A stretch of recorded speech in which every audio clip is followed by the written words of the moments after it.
வல்லின ஒலிகளின் தோற்றமும் இயல்பும் அமிர்தா பாஸ்கரன் பிருந்தா பாஸ்கரனாக்க வாங்க. இவர்களும் அமிர்தா ஹைஸ்கூல் முடித்து இப்போ இந்த வருடம்தான் பல்கலைக்கழகத்துக்கு போயிருக்கின்ற ஒரு மாணவி. பிருந்தா 2வது காலேஜில் போயிருக்கிறார். இவர்களும் ஆசிரியர்களாக பயிற்சி பெற்று கற்பிக்க தொடங்குகின்றவர்கள். அவர்களுடைய படையலையும் இப்பொழுது பாருங்கள்.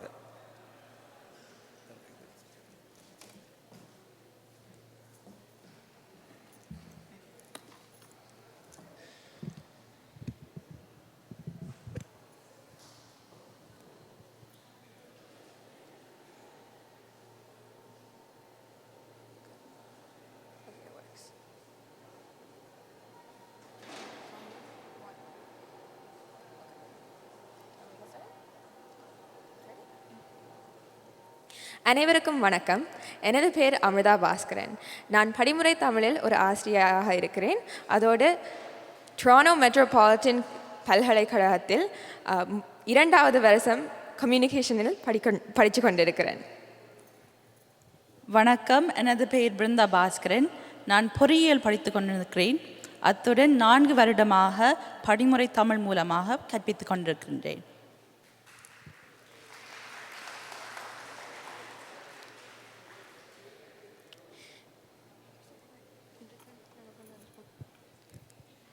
இன்றைக்கு நாங்கள் கொண்டு வந்த தலைப்பு வல்லின ஒலிகளின் தோற்றமும் இயல்புகளும். முதலில் வல்லின ஒலிகளின் தோற்றத்தை பற்றி பார்ப்பதற்கு முதல் இந்த மெய் ஒலிகளின் பொதுவான இயல்புகள் என்னவென்று பார்ப்போம். முதலாவதாக நா, அன்னம், இதழ், பல் போன்ற ஒலிப்பான்களால் தடைப்பட்டு ஒலிக்கும் ஒலிகள் தான் மெய் ஒலிகளாகும். அதோடு மெய் ஒலிகள்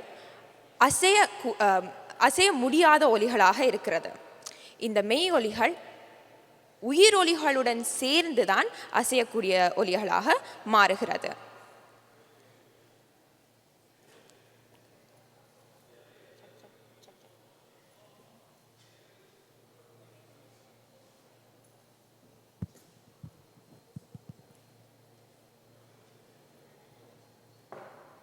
இப்பொழுது நாங்கள் முதலாவது காணொளியை பார்ப்போம். இந்த காணொளியில் ஒலிப்பான்கள் நாக்கு, அந்த நாக்கு அன்னத்தில் ஒற்றி வருகும் பொழுது காற்று வாயினூடாக வெளியேறும். அடுத்தது எங்கள் இதழ்கள், அதை ஒற்றி நாங்கள் வாயினூடாக காற்று வெளியேறுகின்றது. இப்பொழுது நாங்கள் ஒலிப்பான்கள் என்று சொல்லிக்க உங்களுக்கு எடுத்துக்காட்டாக நா, அன்னம், இதழ், பல், மூக்கு போன்ற ஒலிப்பான்கள் என்று சொல்லியிருந்தோம். இதில் கூடுதலாக நாங்கள் நாக்கு அன்னத்தோடு எப்படி ஒற்றி வல்லின ஒலிகள் பிறக்க போகிறது என்றது உங்களுக்கு காட்டப்போகின்றோம்.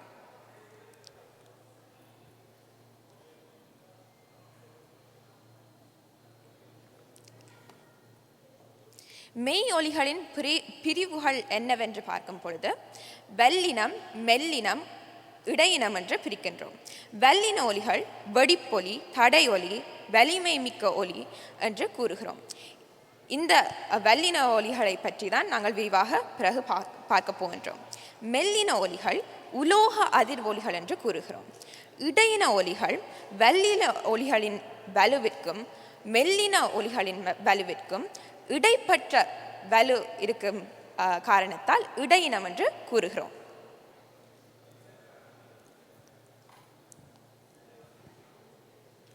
இப்பொழுது நாங்கள் வல்லின ஒலிகளின் தோற்றத்தை பார்ப்போம். இந்த படத்தில் நாங்கள் எங்கே இந்த வல்லின ஒலிகள் பிறக்குன்னு பார்க்கலாம். இந்த ஒலிகள் இக், இச், இட், இத், இட், இப். இந்த படத்தில் பார்க்கக்கூடிய விஷயம் என்னவென்றால், நாக்கு எந்தெந்த இடங்களில் பொருத்தி வைத்தால் அல்லது இதழ் எப்படி மூடும் பொழுது இந்த வல்லின ஒலிகள் பிறக்கின்றது என்று முழுமையாக காட்டப்பட்டிருக்கிறது. ஒரு எடுத்துக்காட்டாக நாங்கள் இக்கின் ஒலியை பார்ப்போம். அது எப்படி தோன்றுகிறது என்று பார்ப்போம்.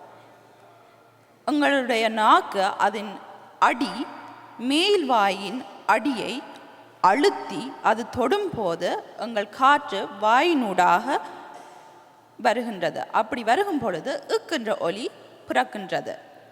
இதில் கவனிக்கக்கூடிய விஷயம் என்னவென்றால், நாக்கு எந்த இடத்தில் அன்னத்தோடு ஒற்றி நிற்கிறது என்றதும், காற்று தடைப்பட்டு வாயினூடாக வெளியேறும் பொழுதுதான் இந்த என்ற ஒலி பிறக்கிறது என்றதை பார்க்கிறோம். இது ஒரு எடுத்துக்காட்டாக உங்களுக்கு காட்டுறோம்.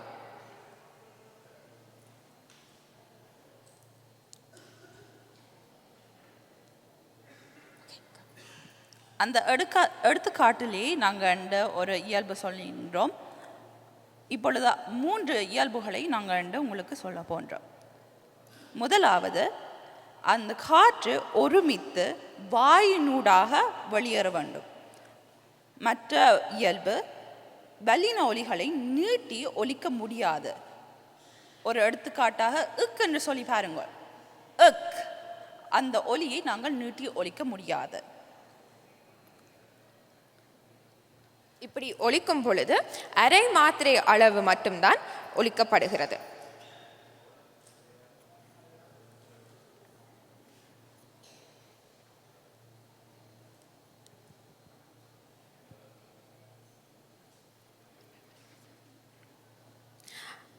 மற்றைய வல்லின ஒலிகள் எப்படி பிறப்பது என்று பார்ப்போம். இடை அன்னத்தை கடை நாவானது அழுத்தி தொடும்போது வாயினால் வெளியேறுவதால் இச் என்ற ஒலி பிறக்கிறது.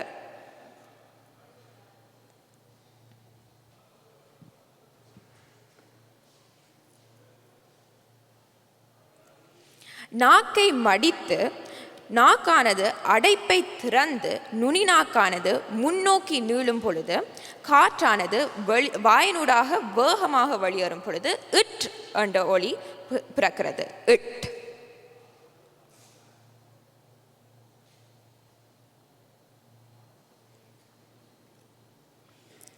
நாவை சிறிது மடித்து மேல் வாயை நாவின் நுனி நன்றாக பொருந்தி காற்று வேகமாக வாயினூடாக வெளியேறும் பொழுது இட் என்ற ஒலி பிறக்கிறது.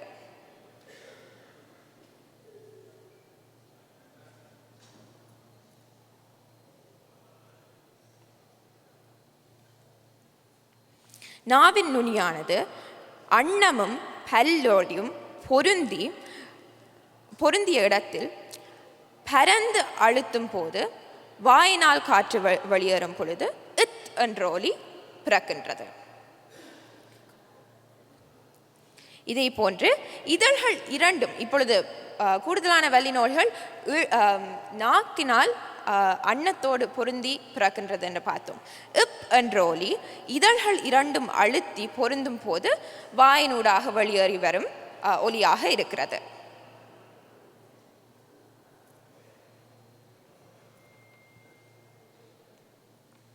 இப்பொழுது வல்லின ஒலிகளின் தோற்றத்தை பார்த்திருந்தோம். அடுத்த இயல்பு பார்ப்போம். வல்லின ஒலிகள் உடன்மயக்கத்தில் ஈடுபடும். ஒலிப்பான்கள் அசைவு இலகுவாக இருக்க வேண்டும் என்பதனால் உடன்மயக்கம் தோன்றுகிறது. இந்த காணொளியில் நாங்கள் ஒரு எடுத்துக்காட்டை பார்ப்போம்.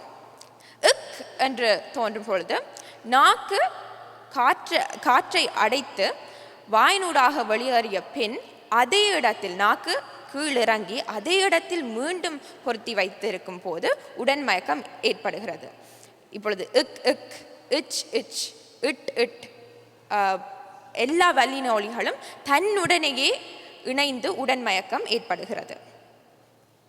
இப்பொழுது நாங்கள் உடன்மயக்கம் பார்த்தேன். நாங்கள் இனி நாம் மெல்லினத்துக்கு பிறகு வல்லினம் வரும் மயக்கத்தை பார்ப்போம். எப்படி வல்லின ஒலிகள் தன்னுடனேயே மயங்கும் காரணம் என்னவென்றால், ஒரே இடத்தில் நாக்கு கீழிறங்கி மேல் வந்து திருப்பி ஒரே ஒலி ஒலிக்கிறது. அதே போன்று ஒரே இடத்தில் பிறக்கும் மெல்லின ஒலி, அதாவது ஒரு எடுத்துக்காட்டாக இக் என்று ஒலிக்கும் போது நாக்கு இருக்கும் இடம் அதே இடத்தில் இங்கும் பிறக்கிறது. இங்கு பிறக்கும் பொழுது என்ன வித்தியாசம் என்றால், நாக்கு அப்படியே பொருத்தி இருக்கும் பொழுது காற்று வாயினூடாக வெளியேறாமல் மூக்கரை வாயில் ஊடாக மூக்கினால் வெளியேறுகிறது.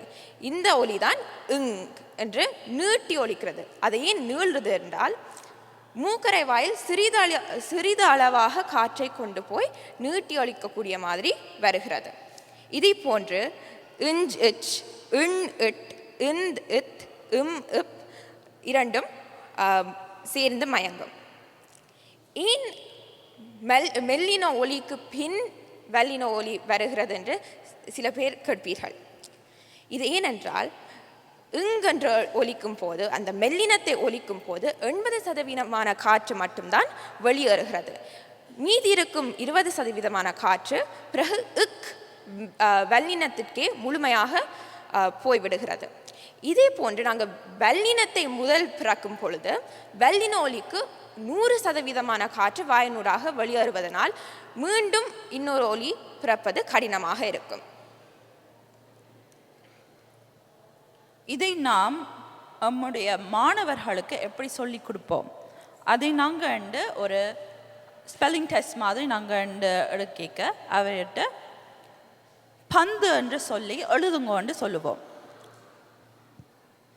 அதிலிருந்து அவைக்கு தெரியும் து என்ற ஒலியை பிரிக்கும் பொழுது அது இத் ஊன்னு வரும். இந்த சொல்லில் வல்லினம் வருகிறது என்று அவைக்கு தெரிந்துவிடும். இந்த இடத்துல இன் வருதா இந்த் வருமா என்ற கேள்வி எழும் பொழுது நாம் மாணவரிடம் கேட்போம், இத் என்ன மெய் ஒலியுடன் அது மயங்கும் என்று. அது எந்த ஒலியுடன் மயங்கும்? அந்த முதல் சொல்லியபடியே உடன் மயக்கம் ஏற்படும். இத்துடனேயே மயங்கும். ஆனால் நாங்கள் கொடுத்த சொல் பத்து அல்ல, நாங்கள் கொடுத்த சொல் பந்து. அந்த இடத்தில் வேறெந்த மெய் ஒலி மயங்கும் என்று பார்க்கும் பொழுது அந்த இத்துக்குரிய நட்பொலியான மெல்லின ஒலி சேர்ந்து மயங்கும் என்பது அவர்களுக்கு தெரிந்துவிடும். இப்படி அவர்களுக்கு சொல்லும் பொழுது அவைக்கு விளங்கும் இந்த எழுத்துகள் எழுத்து பிழை இல்லாமல் எழுதவும் வாசிக்க முடியும் என்று. இப்படி நாங்கள் மாணவர்கள்ட்ட இந்த இயல்புகளை சொல்லி கொடுக்கும் பொழுது அவைக்கு இந்த எழுத்துப்பிழைகள் வர்றது, வாசிக்கும் பொழுதும் எழுத்துப்பிழையின்றி வாசிப்பார்கள். பல பேர் நினைப்பீங்கள் என்னென்றால், ஏன் இந்த மாணவர்களுக்கு உடனே புணர்ச்சி சொல்லிக் கொடுக்கணும், மயக்கத்தை சொல்லிக் கொடுக்கணும், குழம்பிடுவாங்களோ என்று. ஆனால் இப்படி சொல்லிக் கொடுக்கும் பொழுதுதான் எழுத்துப்பிழையின்றி எழுத பழகுவார்கள்.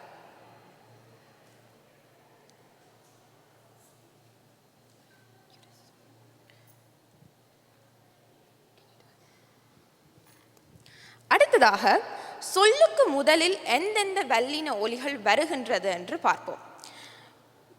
இந்த படத்தில் நாங்கள் காண்பது என்னவென்றால், இக், இச், இத், இப் போன்ற ஒலிகள் சொல்லுக்கு முதல் வருகிறது.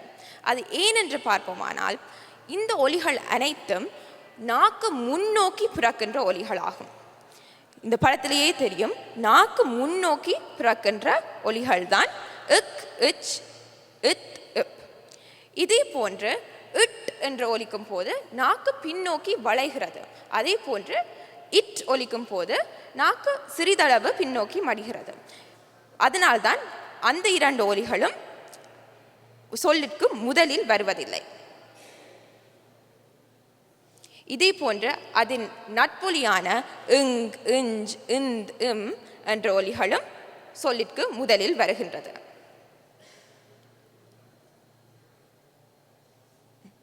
இப்பொழுது நாம் இந்த படத்தில் ஒரு காணொளியில் நாங்கள் பார்ப்போம், அந்த நாக்கு அன்னத்தில் ஒருமித்து காற்று 100% பொருத்தி அது வாயினூடாக வெளியேறுகின்றது. இதில் என்ன முக்கியமான விஷயம் என்னவென்றால், 100% காற்று, நாங்கள் மறுபடியும் ஒரே விஷயம்தான் சொல்லுகிறோம் உங்களுக்கு ஞாபகப்படுத்துகிறபடியா, 100% காற்று தடைப்பட்டு வாயினூடாக முழுமையாக வெளியேறுவது தான் வல்லின ஒலி.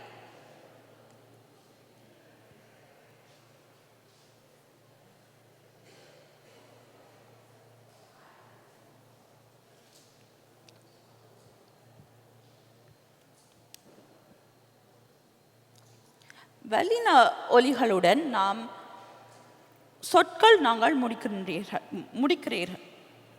முடிக்குவதில்லை. ஏனென்றால் அது நீட்டி ஒலிக்க முடியாது. ஸோ நீட்டி ஒலிப்பதற்காக வாய் நிதழ்களை நாம் சிறிது குவித்து அதை நீட்டி ஒலிக்கக்கூடிய உகர ஓசையுடன் வல்லினத்தை ஒலிக்கின்றோம். இது தொல்காப்பியர் அளப்புறந்துயத்திலும் ஒற்றிசை நீடலும் உளவென மொழிப இசையோடு சிவனிய நரம்பின் மறைய என்மனார் புலவர் என்று கூறியுள்ளார். இப்பொழுது குற்றியலுகரத்தில் மற்ற உயிர் ஒலிகள் இருக்கத்தக்கதா நாங்கள் ஏன் உகரத்தை சேர்த்து வல்லின ஒலியுடன் உகரத்தை சேர்த்து குற்றியலுகரமாக்குறோம் என்று ஒரு கேள்வி இருக்கலாம். உகரம் சேர்க்கும் பொழுது இந்த படத்தில் பார்க்கக்கூடிய மாதிரி உ என்ற ஒலி வாயை குவித்து பிறக்கும் ஒலியாக இருக்கிறது. இப்படி வாயை குவித்து ஒலிக்கும் பொழுது காற்று அந்த சிறிய வாயிலூடாக வெளியேறுவதனால் நீட்டி ஒலிக்கக்கூடிய மாதிரி வருகிறது. மற்ற உயிர் ஒலிகளை விட உகரம் சேர்க்கும் பொழுது கூடிய அளவு நீட்டி ஒலிக்கக்கூடிய மாதிரி வருகிறது. இதனால் இக்குடன் ஊ சேர்க்கும் பொழுது கு, இச்சுடன் ஊ சேர்க்கும் பொழுது சு போன்ற ஒலிகளை பிறப்பித்து ஒரு சொல்லிற்கு கடைசியில் நாங்கள் வைத்து விடுவோம்.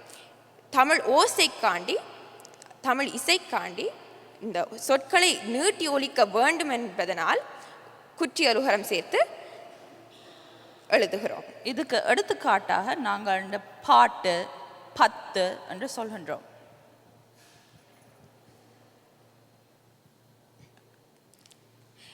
இப்பொழுது சில தோற்றமும் இயல்பை பற்றி பார்த்தோம். அது நாங்கள் முழுமையாக முதலிலிருந்து உங்களுக்கு சொல்லுகிறோம். முதலாவது, அடைப்பட்டிருக்கும் காற்றானது வாயினூடாக வெளியேறுகிறது. அடுத்தது, வல்லின ஒலி நீட்டி ஒலிக்க முடியாது. ஒருமித்து திண்மம் போன்று வெளியேறுவதனால் இது அரை மாத்திரை அளவு மட்டும்தான் ஒலிக்கிறது. நாம் நாக்கை திறந்து மீண்டும் அதே இடத்தில் அடைப்பதால் உடன்மயக்கம் ஏற்படுகிறது. இக் இக் என்று.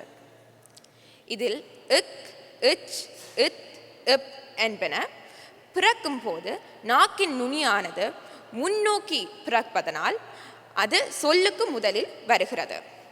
அத்துடன் ஒலியானது முழுமையாக அடைப்பட்டிருக்கும் போது நாக்கு திறப்படாமல் இருக்குமானால் அந்த மூக்கரை வாயில் திறந்து காற்றானது மூக்கினூடாக வெளியேறுவதால் மெல்லின ஒலி வெளியேறும். வல்லின ஒலி பிறக்கும் போது காற்றானது முழுமையாக தடைப்பட்டு ஒருமித்து முழு காற்றும் வெளியேறுவது இயல்பு. தமிழ் சொற்கள் நீட்டி ஒலிக்கக்கூடியனவாக இருக்க வேண்டியதால் அது குற்றியலுகரம் ஏற்படுகிறது. இப்படி நாங்கள் வல்லினத்தை பற்றியே சொல்லி கொண்டு போகலாம். பல இயல்புகள் இருக்குது, பல அந்த தோற்றத்தை பற்றியே கன விஷயங்கள் சொல்லலாம். ஆனால் நேரம் கருதி நாங்கள் இதனுடனேயே முடித்துக் கொள்கிறோம். நன்றி. நன்றி, வணக்கம்.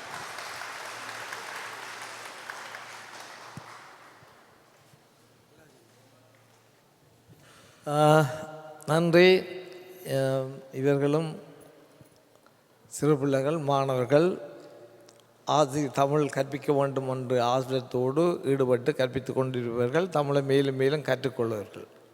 அவர்களுடைய திறனை மேம்படுத்தி கொள்வதற்காகத்தான் இந்த அரங்கம் பாவிக்கப்படுகின்றது என்பது முக்கியமானது. என்றாலும் நீங்கள் நிச்சயமாக கேள்விகளுக்கு கேட்க வேண்டும். சிறு பிள்ளைகள் தான் என்று விட்டுட வேண்டாம், கேளுங்கள். உங்களிடம் ஏதாவது கேள்வி இருந்தால் தயவுசெய்து கேளுங்கள். ஏதாவது கேள்விகள்?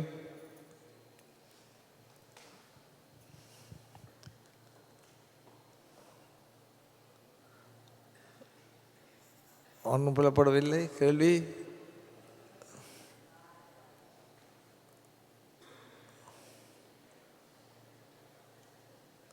நிறைய ஆசிரியர்கள் இருக்கிறீர்கள்.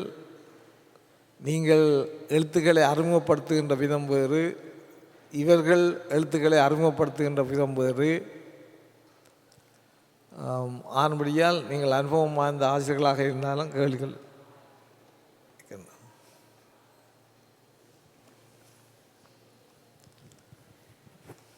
வணக்கம்.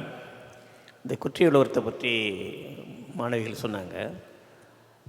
குற்றியுலவரம் ஒழிக்கும்போது அந்த பாக்குன்னு சொல்லக்கூடாது, பாக்கு காற்று, அப்போ அது அந்த ஓசை மட்டுப்படும். ஆனால் சில நாடுகளில் சவுத் ஆஃப்ரிக்கா, மொரிஷியஸ்லாம் போனீங்கன்னா உங்களுக்கு என்ன வேண்டும்னு தான் பேசுவாங்க. எனக்கு அந்த நீட்டிவாங்க, எனக்கு இது இல்லை, அப்படி தான் பேசுகிறாங்க. இதோட அடிப்படை நோக்கம், படிப்பதோட நோக்கம் அந்த சாதாரணமாக முதல் நிலையில் வரும்போது குடம் கூ அங்கே முழுமையாக உச்சரிக்கும். கடைசியில் வரும்போது அந்த ஒளி பாதியாகிடும். அவங்க சொன்ன மாதிரி இந்த குற்றியுலகத்தை படிக்கிறதே அதான் காரணம். படிப்பதன் நோக்கம் குற்றியுலகத்தை அந்த வரும்போது குறுகி உச்சரிக்கணும். காற்று, பாக்குன்னு சொல்லக்கூடாது, பாக்குன்னு தான் சொல்லணும்.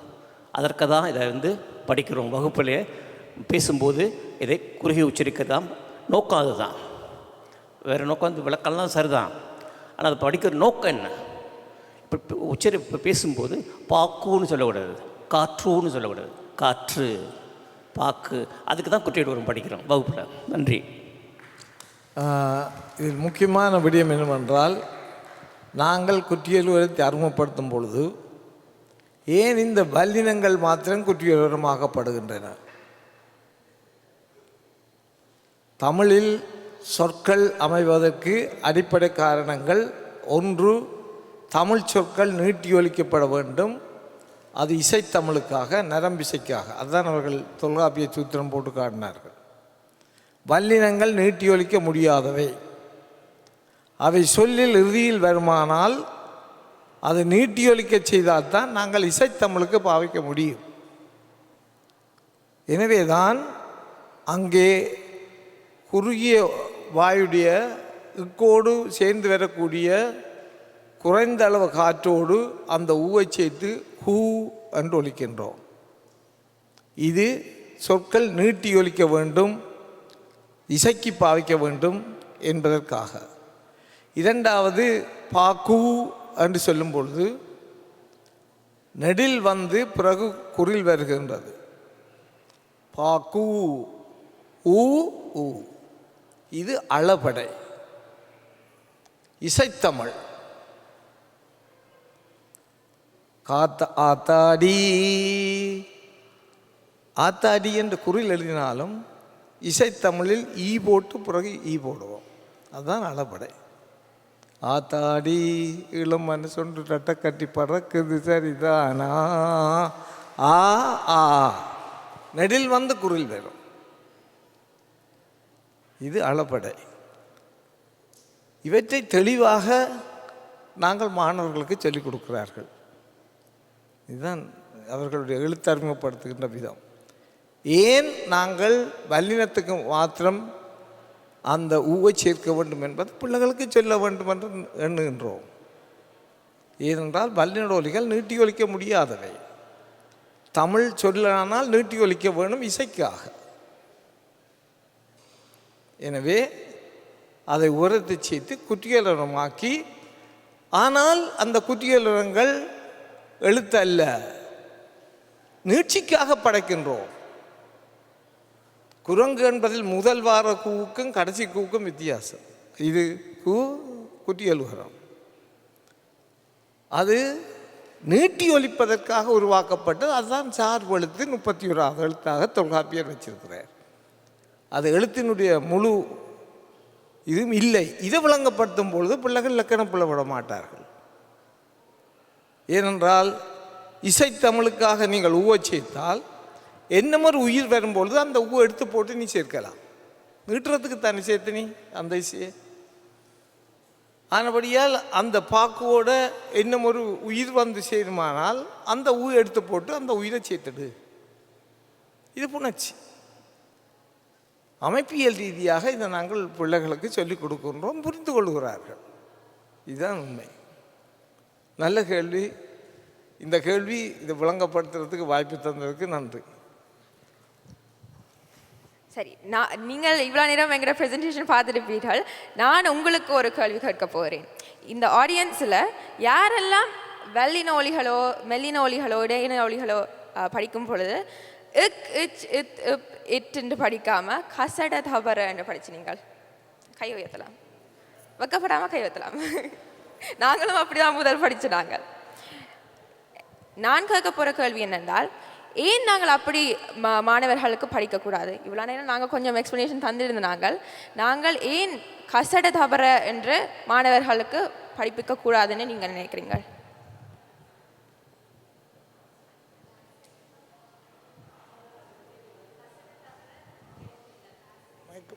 மைக்கிடுங்க இருக்கா? மைக்கில் சொல்லுங்க.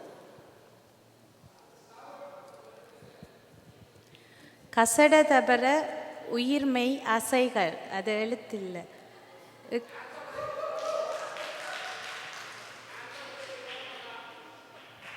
சரியான மறுமொழி.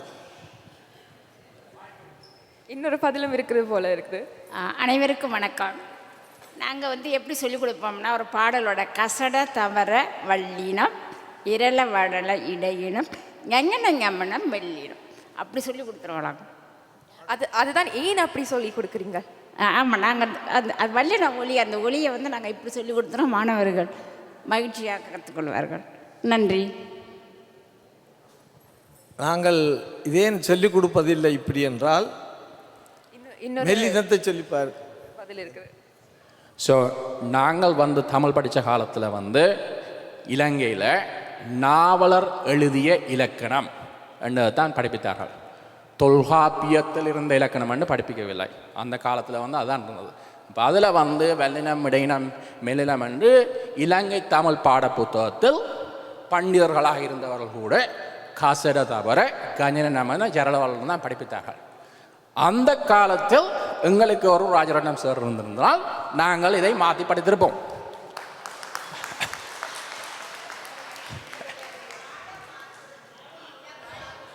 அதுவும் ஒன்று பாடமாக்குறதுக்கு ஏனெண்டா அங்கே தமிழ் மொழியானது பரீட்சையை நோக்கமாக கொண்ட ஒரு தமிழ் மொழி. நீங்கள் ஆண்டு ஒன்றில் இருந்து ஆண்டு 12 மட்டும் படிக்கும் போது நீங்கள் ஃபார் எக்ஸாம்பிள் O-level grade 11 எக்ஸாமினேஷனில் தமிழ் மொழியும் இலக்கியம் என்ற ஒரு கட்டாய பாடம். அப்போ அதில் நீங்கள் வார மல்டிபிள் சாய்ஸ் 40 மல்டிபிள் சாய்ஸ் கொஷின்ஸை பாடமாக்கினால்தான் நீங்கள் எழுதலாம்.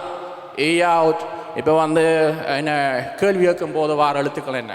ஸோ அதே மாதிரி தான் அப்போ ஆசிரியர்களும் எங்களை பரீட்சைக்கு தயார்படுத்தலுக்காகத்தான் படிப்புதல் ஒழிய தமிழ் மொழியை இதன் அசைவுகள் என்ன அல்லது தொல்காப்பியத்தில் எவ்வாறு சொல்லப்பட்டிருக்கேன்னு படிப்பிக்கவில்லை. ஸோ மேபி அ கொலாபரேஷன்ஸ், அதாவது தமிழை என்ன மாதிரி, அதாவது அதுக்குரிய இந்த வால்யூம் என்ன மாதிரி வருகிறது, இந்த லிங்குவிஸ்டிக் என்னென்னு எங்களுடைய இலங்கை பாட கரிக்குலத்தில் ஒரு மாற்றத்தை கொண்டு வரதுக்கு ஒரு கொலாபரேஷன் செய்ய வேண்டிய நிலை. தேங்க்யூ. அதான் இப்போ நீங்கள் சொல்லுவது என்னென்றால், அந்த இலகுவாக மாணவர்கள் படிக்க வேணுமென்றதுக்காண்டி, ஞாபகத்தில் வைத்திருக்க வேணுமென்றதுக்காண்டி நாங்கள் அப்படி சொல்லி கொடுக்குறோம். ஆனால் இப்படி இந்த இயல்புகள் சொல்லி கொடுப்பதால அது தேவையில்லாமல் போய்விடுகிறது. அந்த இலகு இந்த இயல்புகளால் வருகிறது.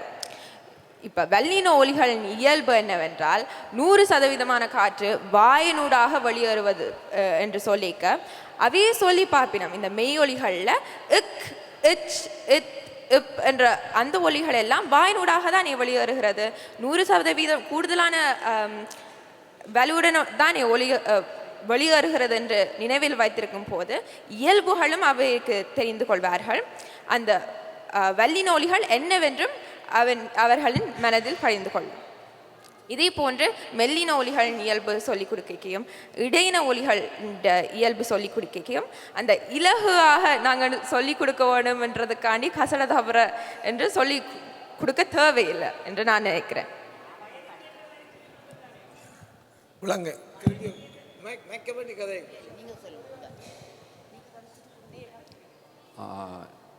நாங்கள் அந்த கசடதபர என்று சொல்லுவதும் அல்லது அஞ்சனமன எரல வளல எல்லாம் மெய்யெழுத்துக்களில் எது வல்லினம் எல்லாருக்கும் தெரியும். மெய்யெழுத்துக்கள் எல்லாருக்கும் தெரியும், மேலே குத்திருக்குண்டு.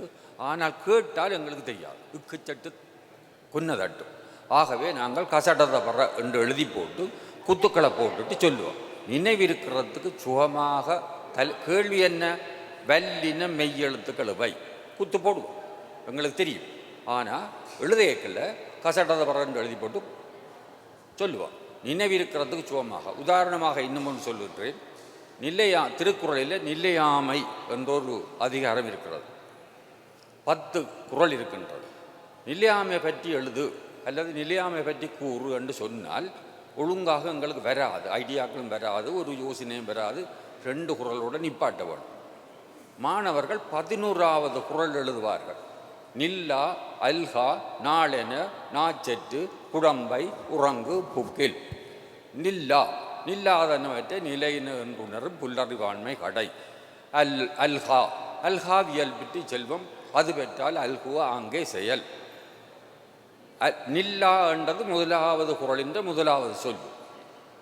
அல்ஹா என்றது 2வது குறளின் 1வது சொல்லு.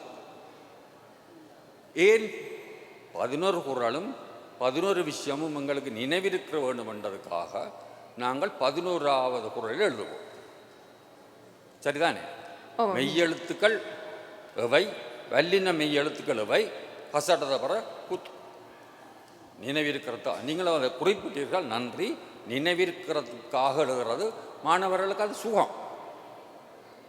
மாணவர் மெய்யெழுத்த தெரிய வேணும், உங்களோட உணர்ச்சி விதி தெரிய வேணும், வல்லினம் தெரிய வேணும். ஆனால் எங்களை போல ஆக்களுக்கு வயது கூட நினைவிருக்காது, கசடத பற நினைவிருக்கு. நன்றி, வணக்கம். நன்றி. இதில் முக்கியமான ஒரு பிரச்சனை இருக்கிறது.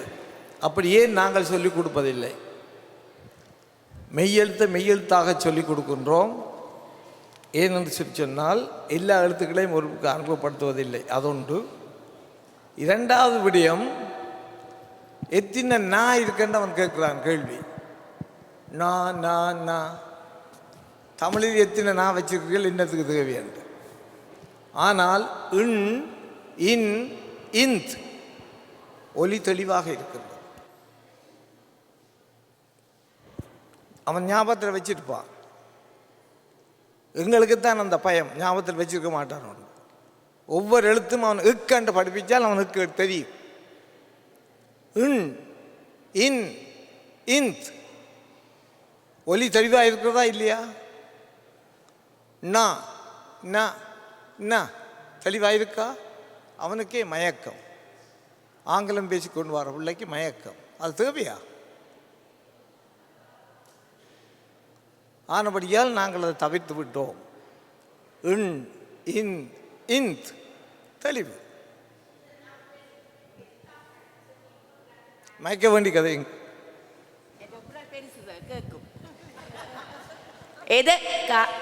அதுக்காக தான் நான் எதற்காக நாங்கள் வல்லினம் மெல்லினம் இடையின எழுத்தை இக்குச்சிட்டு பேர் ஈரில்லு வெள்ளில் அங்கே சொல்லுங்க பாப்பா.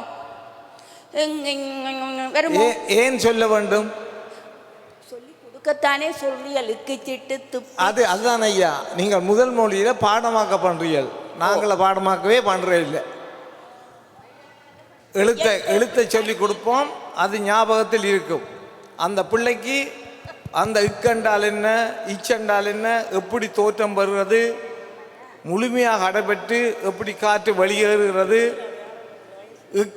இங்கே நீட்டி ஒலிக்கக்கூடிய இந்த படம் வடிவாக அனிமேஷன் செய்திருக்கிறார்கள். பாராட்டுகள். இப்பொழுது கண்டு சந்தோஷப்பட்டேன்.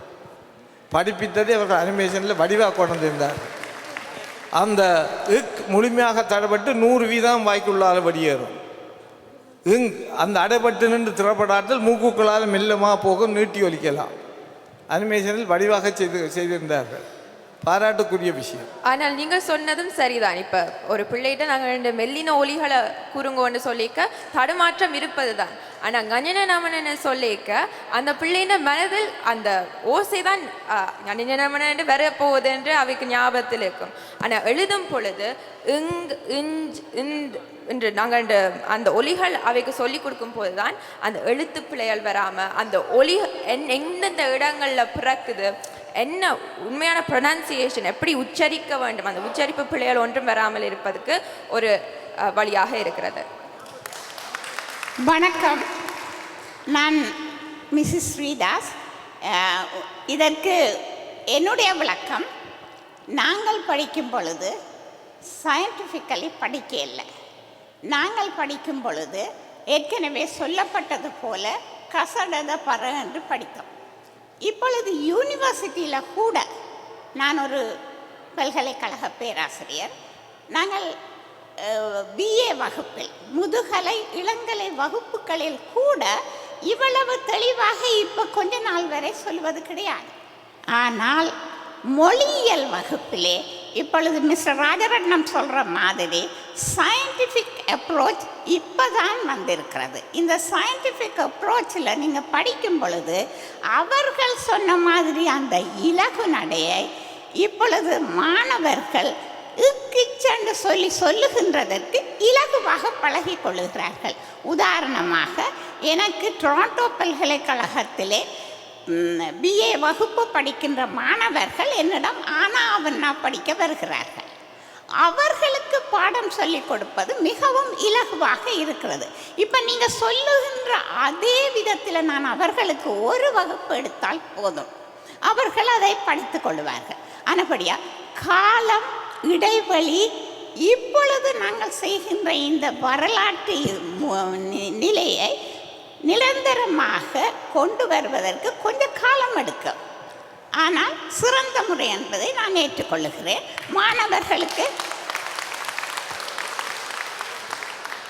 மாணவர்களுக்கு எந்தவித பிரச்சனையும் இல்லை என்பது உண்மை. அது நாங்கள் சொல்லிக் கொடுக்குற விதத்தில் இருக்கிறதே ஒழிய குழந்தைகள் அதனை எவ்வாறு பற்றி கொள்ளுகிறார்கள் என்பதில் கிடையாது. இன்னும் ஒன்று சொல்ல வருகிறேன். நீங்கள் 2 பேரும் சொல்லும் பொழுது நான் அவதானித்த ஒரு விடயம், நீங்கள் சொல்ல தவறிவிட்டீர்களா அல்லது சொன்னதுக்குள்ளே அது அமர்ந்து போயிட்டு தான் தெரியல. இந்த வல்லினம் மெல்லினம் இரண்டும் இணைந்து போகும் பொழுது உந்தி முதலா எழுகின்ற காற்றானது அது பயணிக்கின்ற அந்த வழி அருகருகே இருக்கும் பொழுது கவுக்குங்க அருகிலே இருக்கிறபடியால்தான் எங்களுக்கு அந்த ஒற்றுக்கள் இரண்டும் அருகருகே இருக்கிறபடியால்தான் அதை இலகுவாக நாங்கள் கொண்டு வருகிறோம் என்றதை சொல்லி வாய்ப்புக்கு நன்றி. And அடுத்த கட்டுரைக்கு செல்ல முன்னம் just to jump off Mrs. Sridhas's point. So நீங்கள் நிறைய பேர் சொல்லியிருந்தேன், நீங்கள் நாங்கள் இது இலகுவாக மாணவர்கள் மனதில் போய் பதியும். அவர்கள் இது நாங்கள் இப்படித்தான் நாங்கள் முதல் படித்து நாங்கள் ஸோ அதை அப்படி பாஸ் இப்போ தான் நாங்கள் இந்த வழியை லைக் இதை பற்றி நாங்கள் முழுமையாக அறிஞ்சு கொண்டு நாங்கள் எண்ணித்தான் கொண்டு போவோம். அது உண்மை. ஆனால் இதில் இருக்கிற நுணுக்கமான விஷயம் நீங்கள் என்ன கவனத்தில் எடுத்துக்கொண்டு வரணும். நீங்கள் இனியும் நீங்கள் தொடர்ச்சியாக நீங்கள் படிப்பிக்கும் பொழுது இப்போ நாங்கள் ஆங்கிலத்தில் for instance north west east south அதை நாங்கள் நினைவில் வச்சிருக்கிறது நெவர் ஈட் ஷ்ரெடட் வீட்னு நாங்கள் மாணவர்களுக்கு சொல்லிக் கொடுக்குறோம். ஆனால் அப்படி சொல்லிக் கொடுக்க அவையின் மனதை நாங்கள் தெளிவாக நாங்கள் சொல்லி விடுறோம். It's north west east south, those are the coordinates in there, the cardinal directions in there. ஆனால் நாங்கள் கசட தவறுன்னு சொல்லிக்க சில இடங்களில் நாங்கள் அதை உறுத்தி இச் இத் அப்படி நாங்கள் வலிமை நாங்கள் அந்த குற்றி இருக்க வேண்டும் என்று சொல்கிறது நாங்கள் மறந்து போகின்றோம். ஸோ அதனால தான் நாங்கள் இனிமேல் படிப்பிக்க அந்த மெய் ஒலிகளை வச்சு நாங்கள் வடிவாக சொல்லி கொடுத்தா பின்னர் வேணுமென்னா அவையில் ஈஸி ட்ரிக்ஸுக்காண்டி நாங்கள் அதை சொல்லி கொடுக்குறோம். ஆனால் அதை நாங்கள் தொடர்ச்சியாக நாங்கள் இப்படி இதுதான் வல்லின ஒலிகள், இதுதான் மெல்லின ஒலிகள்னு சொல்லி கொடுக்குற தவிர்த்து கொள்வது நல்லது. ஏன்னால் இப்போ உங்களுக்கு நிறைய விஷயங்கள் இந்த கான்ஃபரன்ஸின் மூலம் நீங்கள் அறிஞ்சு கொள்ளிருப்பீர்கள். அதை நீங்கள் உங்களோட வகுப்பில் பயன்படுத்தி கொள்வீர்கள் என்று நாங்கள் நம்புகின்றோம். நன்றி. நான் நினைக்கிறேன் இந்த நேரம் ஓரளவு நெருகின்றபடியால் இதன் கேள்விகள் இருந்தாலும் விடலாம். ஆனால் இந்த ஒன்றை உறுதியாக சொல்லுகின்றேன், இந்த முறையில் பிள்ளைகள் தெளிவாக கற்கின்றார்கள். இந்த இலக்கண விதிகளை வைத்துக்கொண்டு தனி ஓடாமல் அந்த விதி எப்படி தோற்றம் பெறுகிறதுன்றது அவர்களுக்கு தெரியும். இப்போ ஓரிச குரில் இல்லிட்டாகையின் மாறுதென்றால் அதுக்கு விதி சொல்லுவேன், விதி அல்ல, அதுக்கு விதியே இல்லை முதல் இலக்கணத்தில். அது எவ்வாறு அந்த நிகழ்ச்சி நடக்கிறது, ஏன் அந்த விஞ்ஞானபூர்வமாக அதை தமிழினம் வைத்திருக்கிறது. தமிழ் மொழி விஞ்ஞான மொழி என்று சொல்லுகின்றோம், விதியை வைத்து தலையில் சுமக்க தேவையில்லை. அந்த தோற்றத்தை சொல்லிக் கொடுங்கள். ஒவ்வொன்று மாற்றத்துக்கும் அடிப்படை காரணங்கள் இருக்கின்றன. ஆறுயிர் அருமை உயிர் எப்படி ஆறுயிராகுது, அடிப்படை தோற்றம் இருக்கின்றது. இது இப்படித்தான் என்று சொல்லாதீர்கள். எனவே நன்றி. நல்ல ஆரோக்கியமான நல்ல கருத்து பகிர்வு. பிள்ளைகளுக்கு நன்றி. இருங்கள்.